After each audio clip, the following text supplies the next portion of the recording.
They called it the threshold device.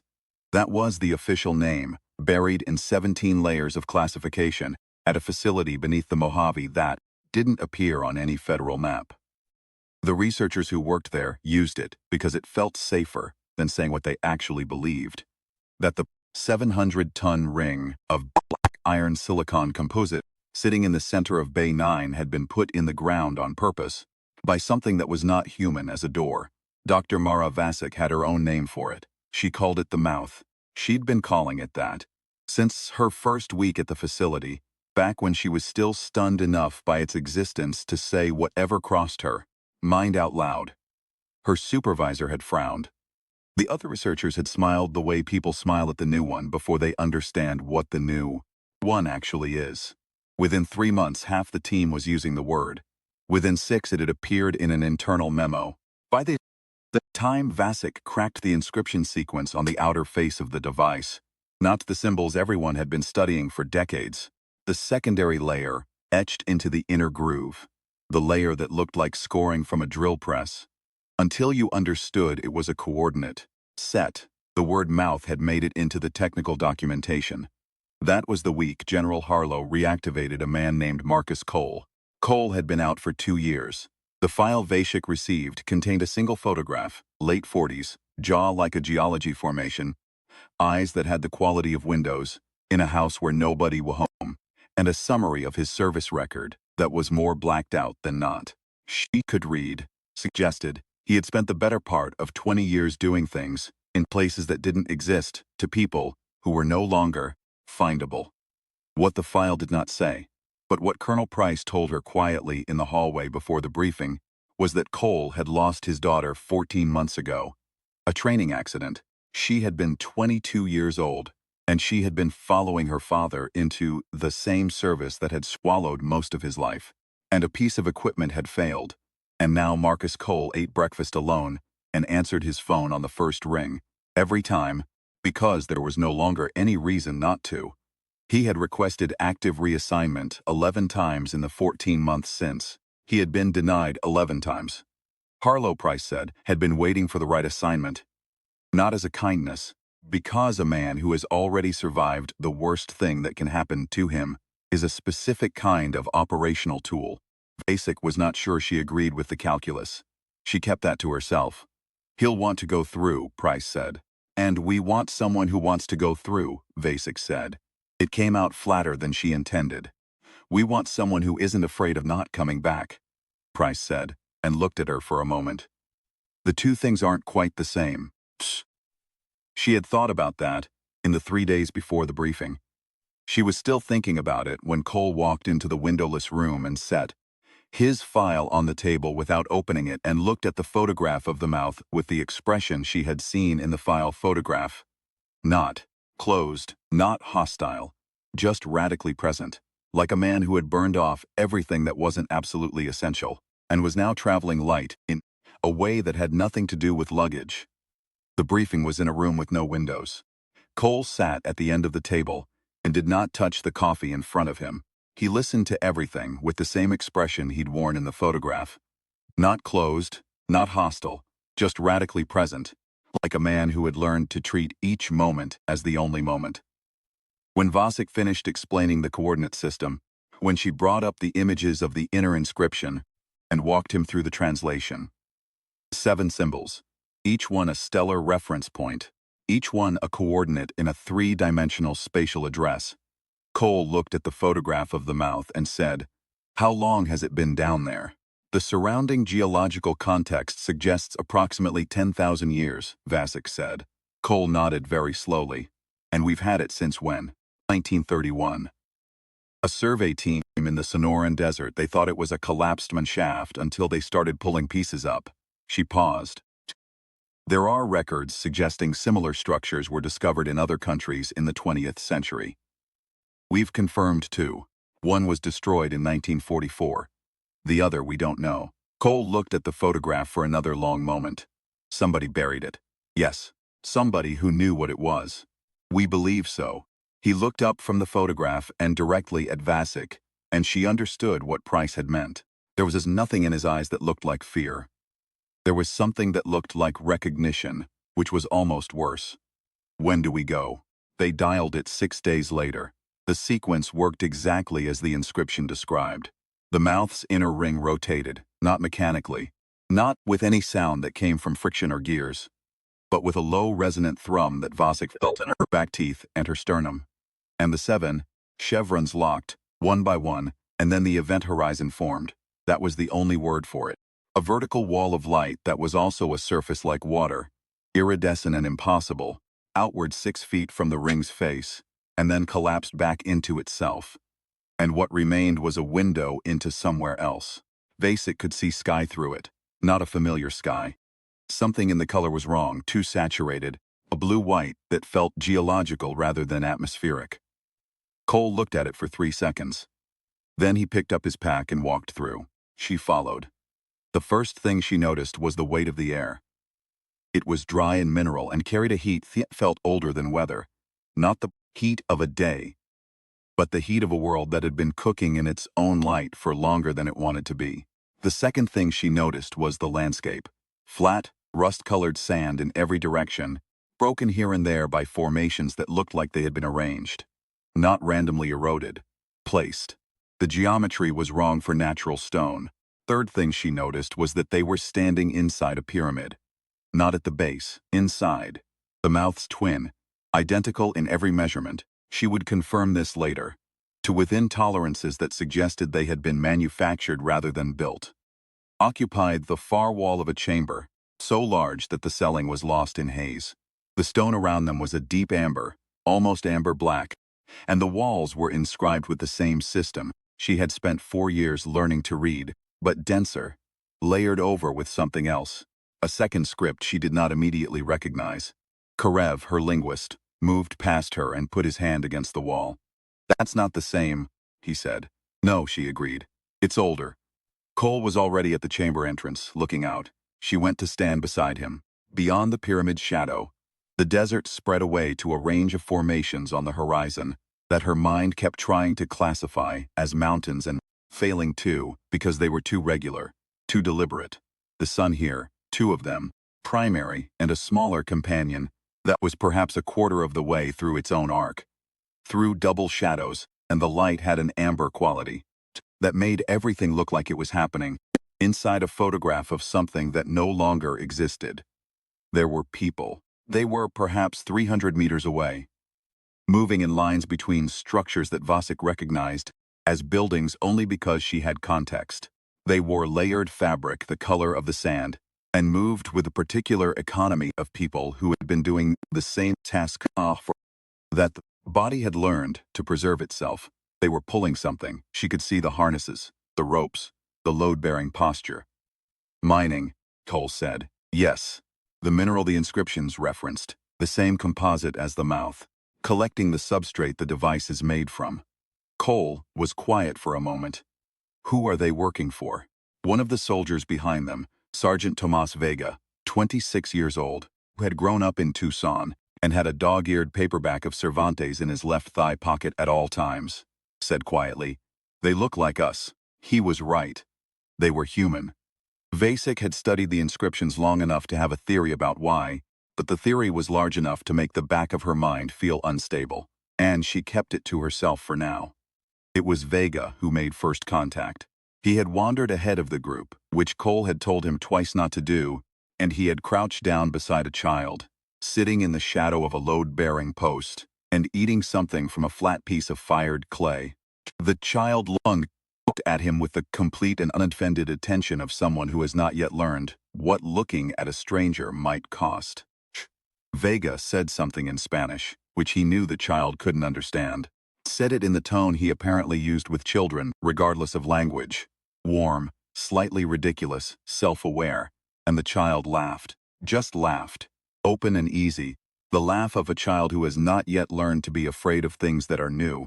And that laugh carried across the compound the way a single sound sometimes carries in large spaces, finding every corner, arriving in places the voice itself never expected to reach.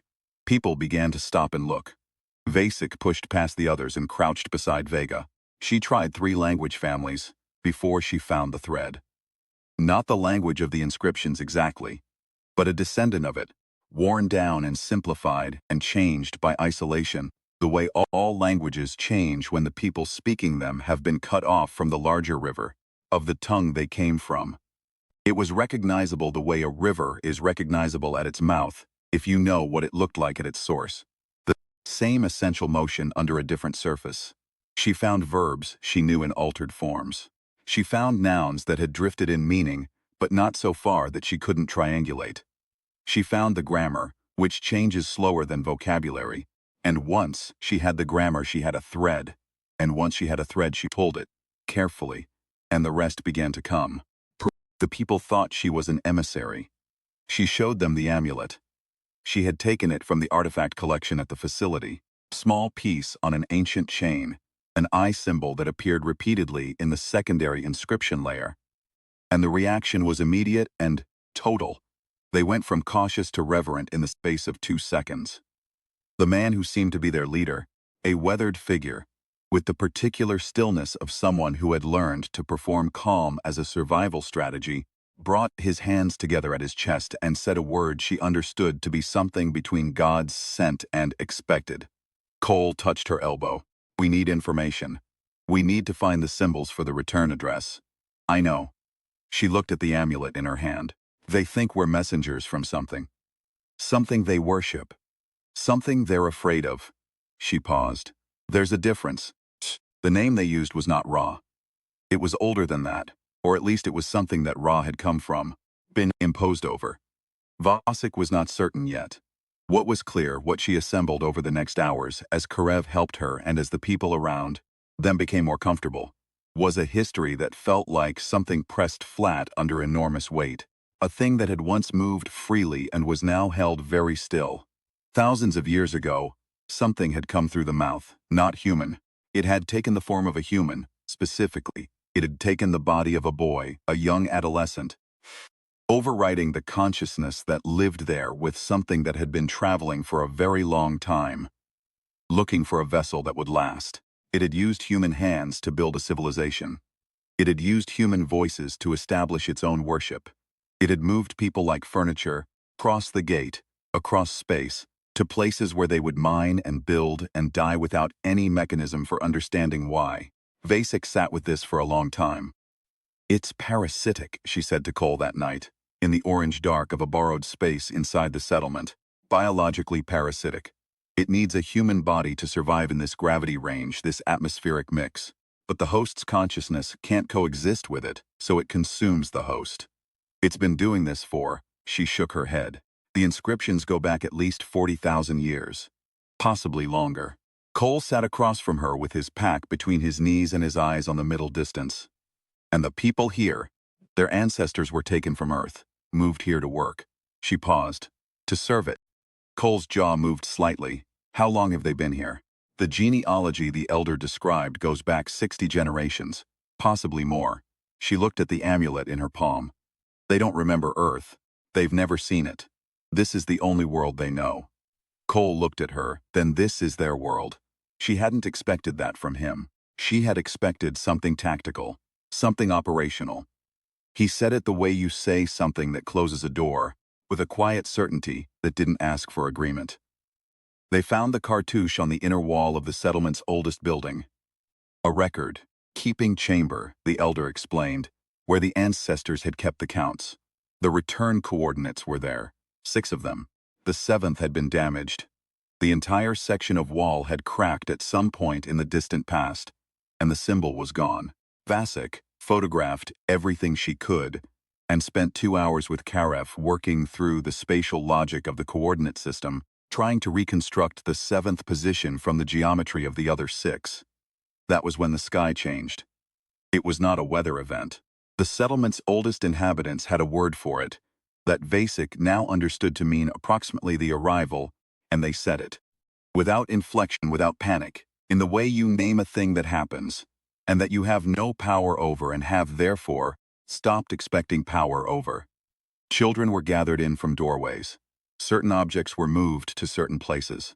A woman near the compound's center sat down on the ground and placed her hands flat on the earth in a gesture. Vasek did not have a cultural referent, but understood immediately as something very old. An act of contact with the only thing that cannot be taken, the ground that stays when everything else is subject to revision. The primary sun was still 3 hours from the horizon when the shadow fell. A shadow from nothing atmospheric, a shadow from something between the world and the light. The quality of the air changed first, not temperature. Temperature came later. Something more fundamental, the way air changes near the sea, not because of temperature or humidity but because of proximity to something very large that has been there much longer than you have. Then the sound came, not loud but omnidirectional, a resonance that seemed to come from the planet's own frequency, and the compound of the settlement fell utterly silent. Cole had his eyes up. Everyone did. What was visible above them was a shape that the mind processed in pieces. Not because it was difficult to see, because it was difficult to accept. The scale was the first problem, then the geometry, then the material, which was unlike anything she had a referent for. A metal-adjacent surface that seemed to absorb certain wavelengths and emit others, that created a visual texture, like looking at something that was simultaneously very far away and inside your own skull. It came down onto the pyramid. Not through the atmosphere like a craft making a landing approach. Simply, down. The air pressure changed. Vasek felt it in her ears and her lungs. The landing process, if it was a landing, generated a wall of displaced air that rolled through the settlement and tore the light fabric coverings from the building entrances and sent children running. Vega caught one. A small girl who had been standing frozen in the compound and held her while the wind passed, gripped his shirt with both fists without making a sound. Within an hour, the soldiers came out.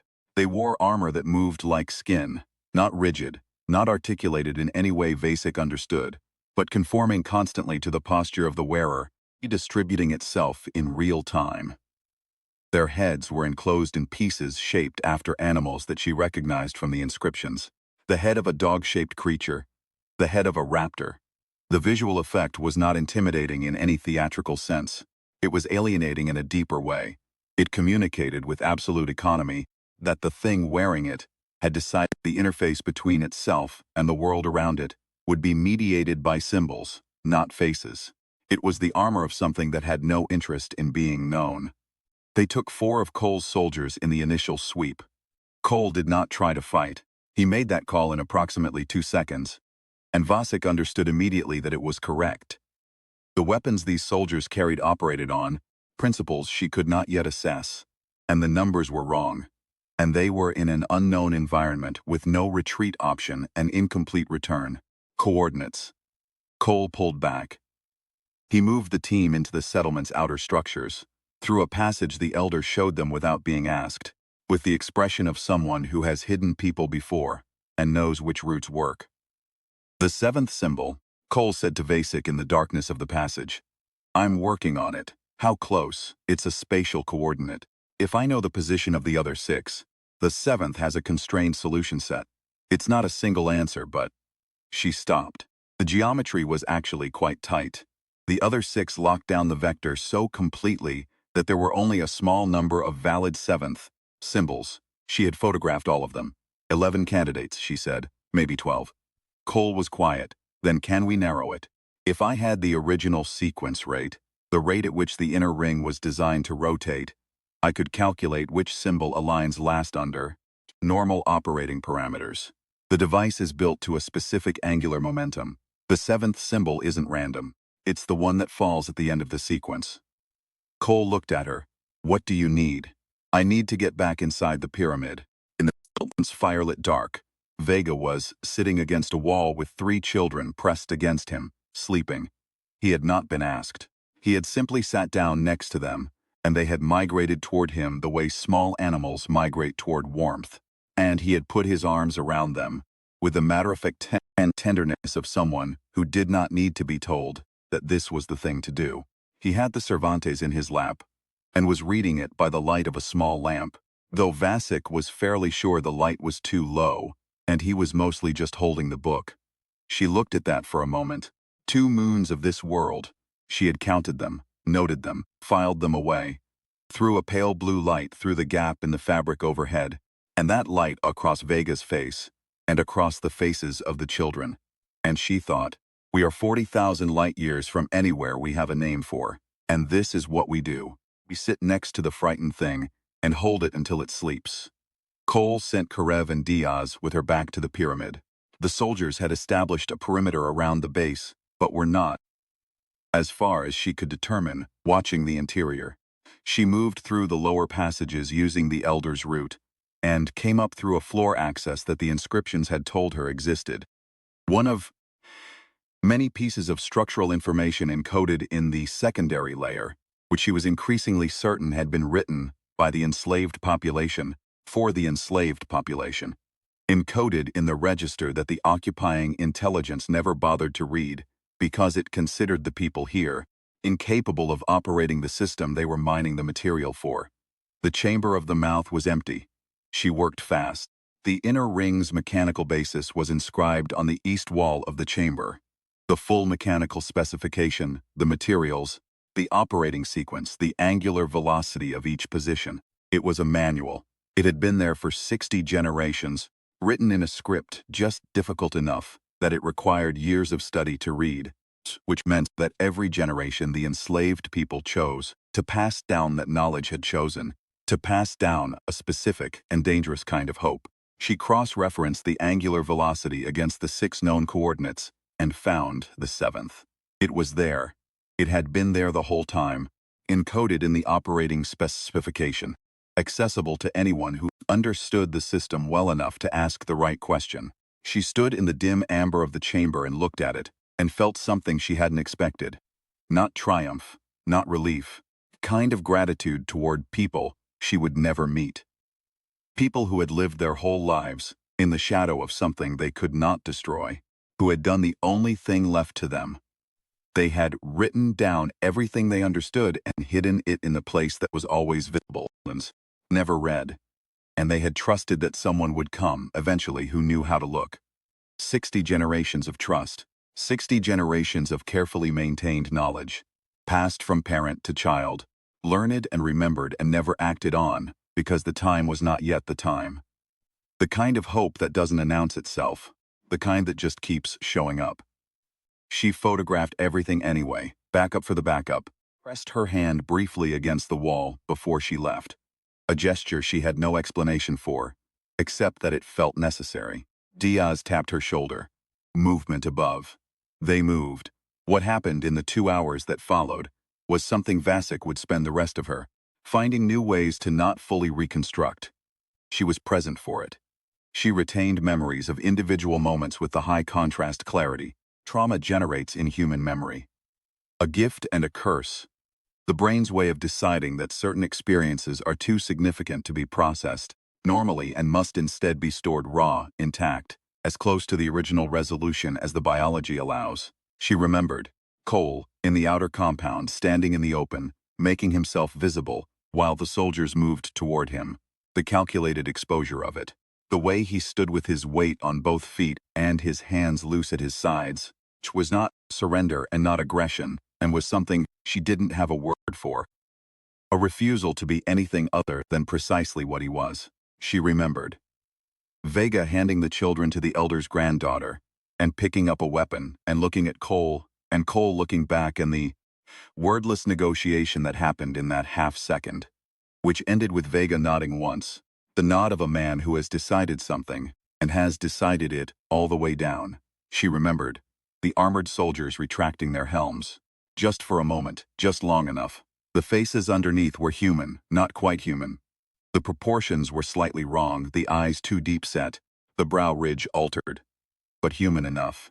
The people of the settlement saw those faces, and something changed in the compound. A sound she had no word for. Not a shout, not a cry, more like an exhalation that an entire population makes simultaneously when they have been holding their breath for more generations than they can count, and have finally been given permission to breathe. She remembered the entity that came out. She had been braced for something alien, something so far outside the parameters of familiar life that her brain would do static rather than an image. What she was not prepared for, what she understood later was the entire architecture of its strategy, was that it looked human. It was wearing a human face. It was wearing the face of a young person, perhaps 20, and it moved with the particular fluency of something that had been wearing human bodies for so long, that the physical grammar of it was completely natural. It was beautiful in the way that things built to perform beauty are beautiful. Correctly, completely, and with a cold depth below the surface that beauty built for purpose always has, because beauty that is not incidentally present but deliberately deployed never quite forgets itself. It looked at Cole. Cole looked back.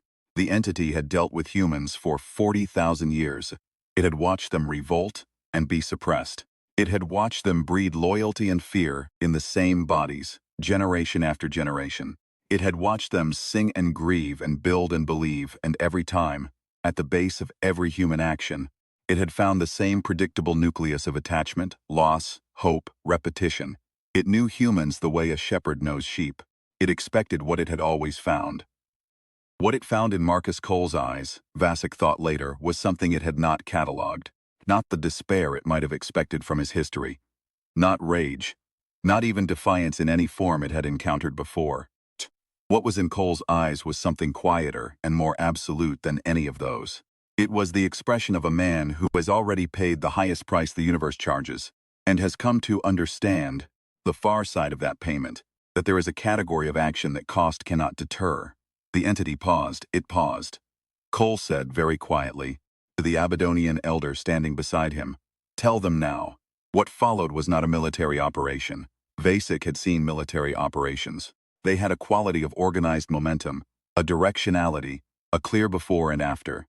What happened in the compound of the settlement was more like a material changing state, the way water changes, from one form to another, not through force, but through accumulated conditions, finally reaching a threshold. The people who had been standing with their heads down, arranged around the perimeter in the posture of people who have been arranged around perimeters their whole lives, simply stopped being arranged. It happened at different rates in different people, some immediately, some after a moment of vibration, some not until they saw their neighbors move and understood that the thing which had seemed like a fixed property of the world had, in the space between 1 second and the next, ceased to be fixed. There is a specific kind of permission that spreads laterally through a crowd, person to person, that no individual can generate alone, that only exists when enough people receive it at once. It moved through the worn compound of that settlement the way the resonance had moved through the air before the ship arrived. Omnidirectional, felt in the chest before it was understood in the mind. The entity's soldiers were outnumbered 30-1, and they were surrounded on ground that they had never needed to know, because the people on that ground had never needed to be known. Vega, in the chaos that followed, was shot. The weapon that hit him operated on a principle Vasek still could not fully characterize. It didn't burn, didn't impact, seemed to address the nervous system directly, dropping him in a way that looked catastrophic, and then resolving into something that was merely serious. She reached him in 15 seconds, moving between running soldiers and the geometric collapse of an authority that had lasted 60 generations and was ending in the space of a few minutes, the way the things that seem most permanent always end. All at once, and then it was done, and the world looked exactly the same except that the weight was gone. Vega was conscious. His hands were on the Cervantes in his pocket, not holding it, just resting there, the way hands rest on familiar things when the body is frightened, but knows enough to be still.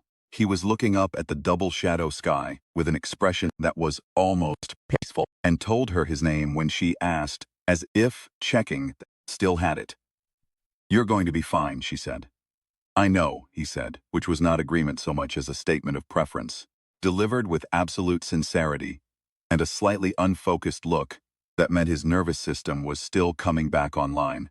She left Karef with him and went to find Cole. Cole was inside the ship. He had gone in through a lower access point, the same system, she realized, as the passage beneath the settlement. A teleportation relay, short range, clearly designed for internal logistics. He had figured out the operating principle. Watching the entity soldiers use it, and had applied what he understood, in approximately the time it would have taken most people to think about trying it.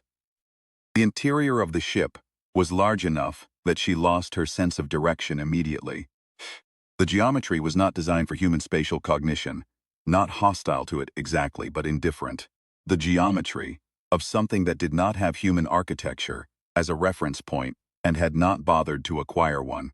The surfaces were the same amber black as the pyramid stone, but animated in a way stone was not, carrying information in patterns she could read in pieces.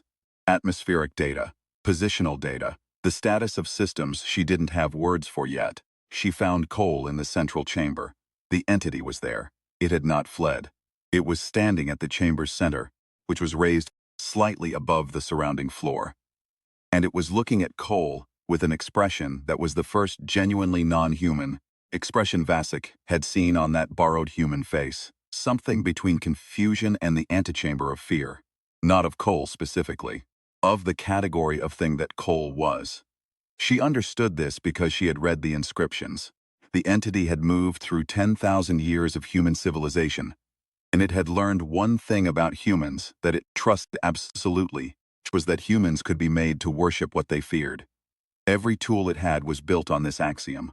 Ra, god of the sun, the approach from the sky, the armored soldiers with their animal helms, the sarcophagus that could kill and restore, the technology so far beyond the human baseline that it read as miracle. All of it was theater. All of it was built to produce a specific response. Cole was not producing that response. He was standing there with his hands at his sides and his eyes calm, and the entity could not find the button. It had 40,000 years of buttons. It had worn out civilizations pressing them. And here was a man standing in its own chamber, on its own ship, having walked through its perimeter, having survived its weapons, and he was not afraid. He was not defiant. He was not performing anything. He was simply there. In the complete and obstinate way that humans are there when they have decided that there is nowhere else to be, the entity spoke. Its voice used the frequency of the inscriptions. The original frequency, the one that predated the Abydonian derivation by thousands of years. Vasek understood about 60% of it. Enough. You cannot end me, it said. I have ended before and I have returned. I have worn 100,000 of your kind. I will wear 100,000 more. The voice had a quality she had not anticipated. It was not the voice of a thing that is threatening. It was the voice of a thing that is explaining. There was a patience in it that was not human patience. Human patience is effortful, a choice made repeatedly against the pull of urgency. This patience was structural. The patience of something that had watched civilizations turn from clay to ash to clay again, and had found in that cycle a confirmation of its own permanence. It had never met anything that lasted. It had concluded from this evidence that nothing lasting existed. Cole was an anomaly in a theory it had considered proven. Cole looked at it for a long moment. Then he said, very quietly, something that Vasek clearly, but would describe differently every time she was asked to describe it, because it was one of those statements that had a different meaning depending on where you were standing when you heard it. He said, I know. The entity waited. But you won't wear these ones, Cole said. He looked briefly without moving his head at the chamber around them, the walls carrying their 60 generations of accumulated operational data, the interface surfaces that the entity had used to maintain its dominion, and then back at the entity's borrowed face. Not this generation, not the next, not the one after that, he paused. That's enough. It was enough. Not a world-saving declaration, not a speech.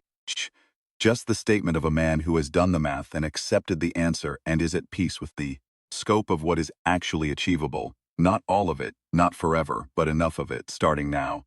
He had the device from the facility, the one the general had, classified 3 levels above the project itself. A small piece of technology that the original survey team had recovered from the Sonoran site along with the mouth, and that the researchers had spent 60 years trying to understand without quite cracking. Vasek had cracked it in the same week she cracked the inner inscription. It was not a weapon, exactly.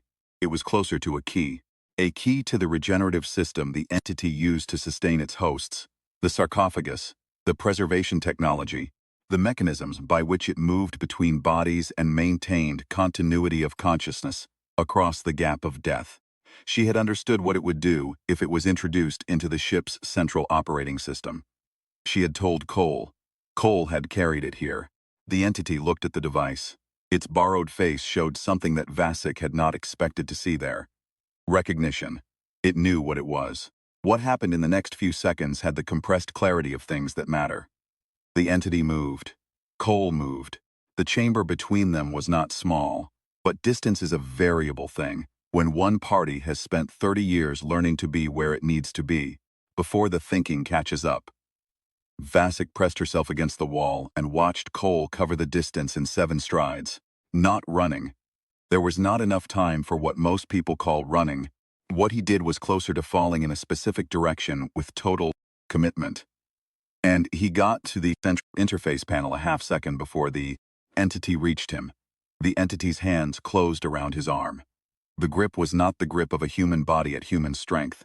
Vasek heard the sound of it and felt her stomach turn over. Cole did not make a sound. He turned the device with one motion, wrist over wrist, and placed it against the interface surface. The contact held.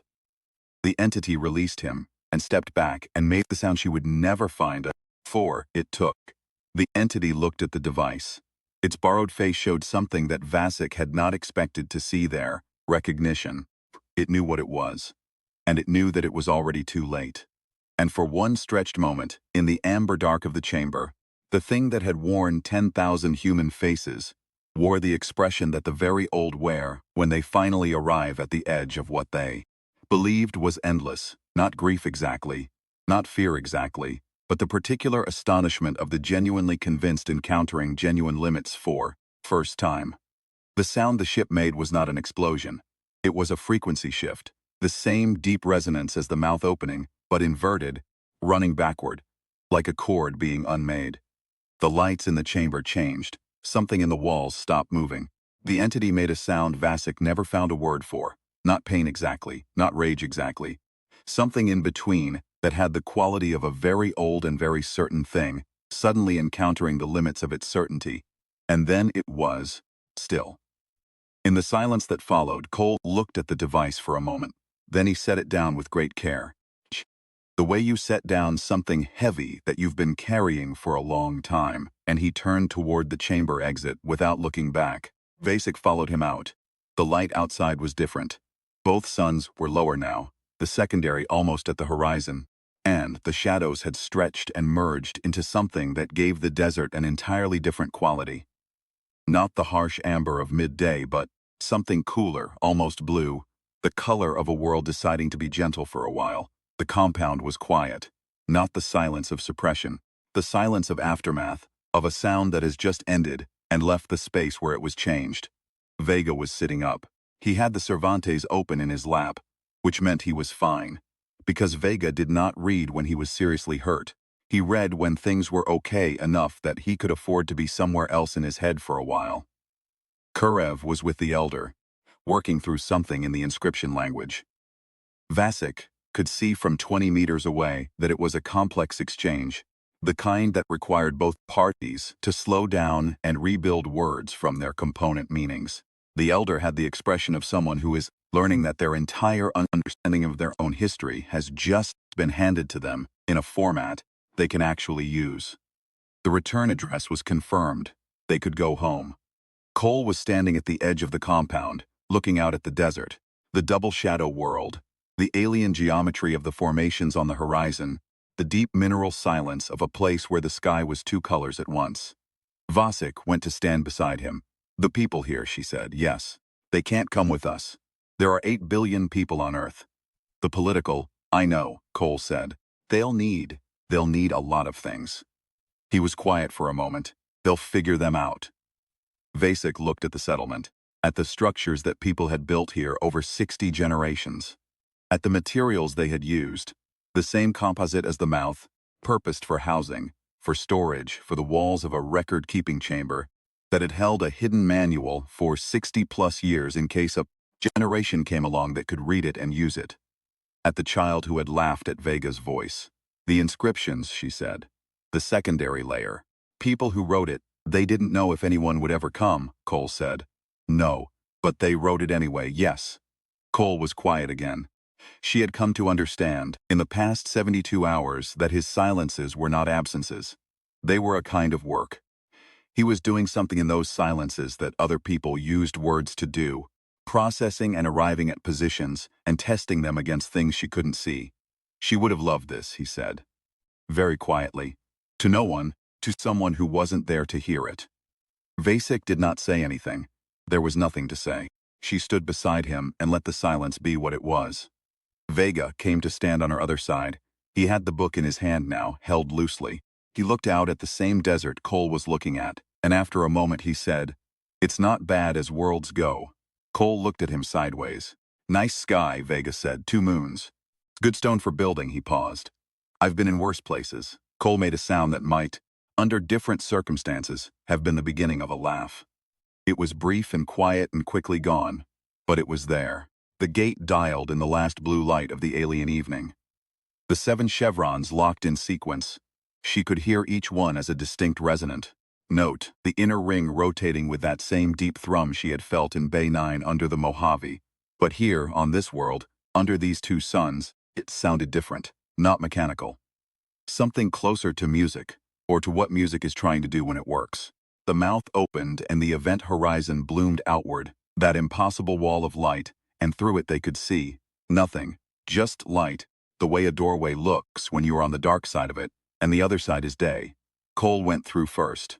Then Diaz. Then Karif, with his arms full of recordings and photographs and notes, written in 3 languages. Then the remaining soldiers, one by one, each of them pausing for the same half-second before stepping through. The pauses of any person crossing a threshold that cannot be uncrossed. Vasek went through third to last. Before she stepped through, she looked back. The elder was standing at the edge of the compound with his hands together at his chest, looking at the mouth, the way someone looks at something they have waited their entire life to see and are not yet sure they believe. He had the posture of a person receiving news that is too large to hold all at once.